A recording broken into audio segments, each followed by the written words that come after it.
Bonjour à tous, bienvenue dans ce numéro d'Into the Box. Je vous le rappelle, Into the Box est une émission feel good qui a pour mission de vous accompagner durant cette période de confinement avec des invités du monde du digital qui nous inspirent à travers leur propre expérience de cette crise qu'est le coronavirus, avec un objectif bien sûr d'être inspirant, comme je le disais à l'instant.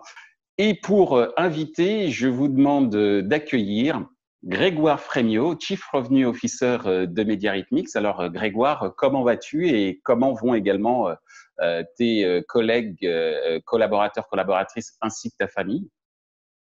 Merci Michel pour l'invitation. Du coup, moi je vais bien, ma famille va bien, mes collègues vont bien. C'est toujours bizarre d'aller bien, on a presque l'impression de se sentir coupable, mais non, on va bien et on vit relativement bien cette période qui est difficile pour beaucoup. Voilà, contexte particulier, mais pour l'instant, les choses vont bien. Alors, est-ce que tu peux nous rappeler en quelques mots ce qu'est MediaRhythmics? Oui, donc nous, on est une entreprise française qu'on édite un logiciel de data marketing en SaaS qui va permettre à nos clients, annonceurs, régies, e-commerçants, de centraliser toutes leurs données online et offline pour pouvoir, des données clients, pour pouvoir segmenter, mener des campagnes multicanales et du coup créer de nouveaux modèles économiques liés à la data. Et donc du coup, nous, cette période-là, forcément, ça change parce que du coup, on se voit moins, on se peut plus se voir d'ailleurs, mais en même temps, le passage au télétravail pour nous est beaucoup plus facile que pour d'autres entreprises. Et justement, puisque tu parles de la manière dont vous vous êtes adapté via le télétravail, quels sont les dispositifs que tu as pu mettre en place en interne pour tes collaborateurs et également les dispositifs que tu as aussi mis en place pour tes partenaires et clients? Et du coup, en interne, quelque part, c'est pratiquement pas de changement. Ça veut dire que pour rentrer dans le détail, oui, celui qui avait un 30 mètres carrés dans Paris a dû se faire une place pour mettre son double écran et continuer à coder. Oui, on passe comme tout le monde 8 ou 9 heures par jour en appel téléphonique, en visio, mais quelque part, on a l'habitude de ce genre de choses. Voire même, on peut même peut-être mieux travailler sur certains aspects que d'habitude parce qu'on peut enchaîner du coup un appel à Londres, un appel à New York et 3 appels à Paris dans la journée. Les développeurs, quelque part, étaient déjà avec leur casque, leur Slack, sans forcément toujours se parler. Je dis ça, en même temps, le contact humain, forcément, nous manque comme tout le monde. On aime bien pouvoir rigoler ensemble, on aime bien pouvoir prendre le café ensemble. Et forcément, ça, c'est différent en virtuel.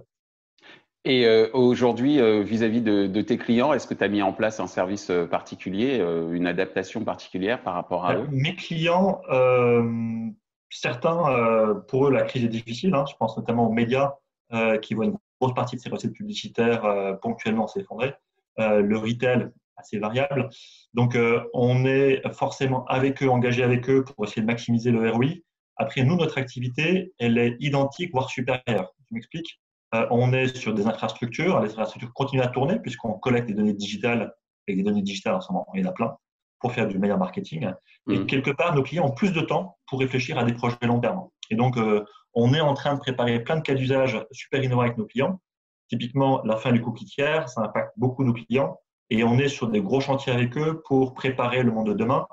Et s'il fallait profiter, entre guillemets, de ce moment, autant le faire pour se mettre sur des chantiers critiques, mais plutôt moyen terme, là où une partie de mes clients n'a moins d'opérations court terme à gérer. Donc, ce que j'entends, c'est que cette période de confinement permet de travailler sur des projets de fond et en plus sur du long terme. Tu as commencé à expliquer, j'allais dire, la question suivante qui est effectivement, quels sont tes conseils pour bien mettre à profit ce confinement, au-delà de cet aspect long terme et projet de fond que tu as évoqué? Je ne sais pas si je suis légitime pour donner des conseils. Ce qu'on essaie de faire au niveau de MediaRhythmics, c'est d'être vigilant à l'ensemble des collaborateurs parce qu'on les voit moins, donc on ne peut pas savoir s'il y en a un qui va moins bien, qui va moins bien. Donc, on essaie de l'être. On essaie aussi de favoriser l'informalité. Ça veut dire, oui, bien sûr, on fait nos réunions, nos Skype, etc. Moi, je crois beaucoup à l'informel, je crois beaucoup à la discussion, machine à café ou autre. Et le télétravail le facilite moins. Et donc, du coup, il faut réussir à se dire, je vais appeler quelqu'un pour blablater quelque part. Et c'est comme ça qu'on arrivera à savoir s'il va bien, à partager des informations. Et que c'est aussi bien en interne qu'en externe. Hein. Moi qui suis beaucoup dehors, je pense que c'est intéressant d'appeler quelqu'un un petit peu comme si on allait faire un déjeuner et de parler de tout et de rien. C'est aussi comme ça que le business se fait. Ce que je retiens, c'est cultiver l'informel. Cultiver l'informel, et puis bien sûr, continuer. Enfin, on est sur 45 000 projets, process, etc. Donc on continue à avancer plus que jamais sur des trucs beaucoup plus formels.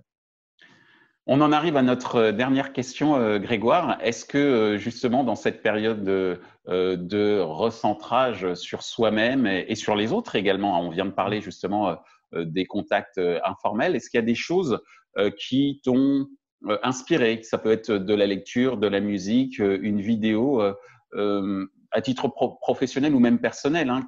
Quelles sont les choses qui t'ont inspiré ces derniers temps? J'aimerais bien parler d'un livre d'Heidegger, d'une étude de McKinsey ou autre. En fait, du coup, j'ai moins de temps que d'habitude, même quasiment, parce que du coup, je bosse beaucoup. Et puis, du coup, il y a quand même 2 enfants dont il faut faire les dictées, les coloriages ou autres, et c'est génial aussi, quelque part. Donc, juste en ce moment, notre délire en famille, du coup, c'est de faire la gym à la maison sur un nouveau truc qui est sorti, ça s'appelle Lewis Hoffman. Son clip Attitude, donc c'est un très bon clip pour faire de la gym à la maison avec ses enfants. Donc tu peux répéter Attitude. le titre? Lewis Hoffman, c'est le DJ, et le clip que j'aime bien, c'est Attitude. Donc si vous voulez faire des jumping jacks avec vos enfants, c'est très bien, ça donne la pêche. Des jumping jacks flash. Jumping jacks, exactement. C'est mon fils qui m'a appris ce terme-là. Je vais pas en faire devant la caméra si ça te va, une autre fois, d'accord? Avec plaisir, on fera des défis, ce sera certainement des inédits ou en tout cas des hors-série de Into the Box avec grand plaisir. On pourrait tous se mettre en collant lycra, tout digital, et faire des jumping jacks tous ensemble.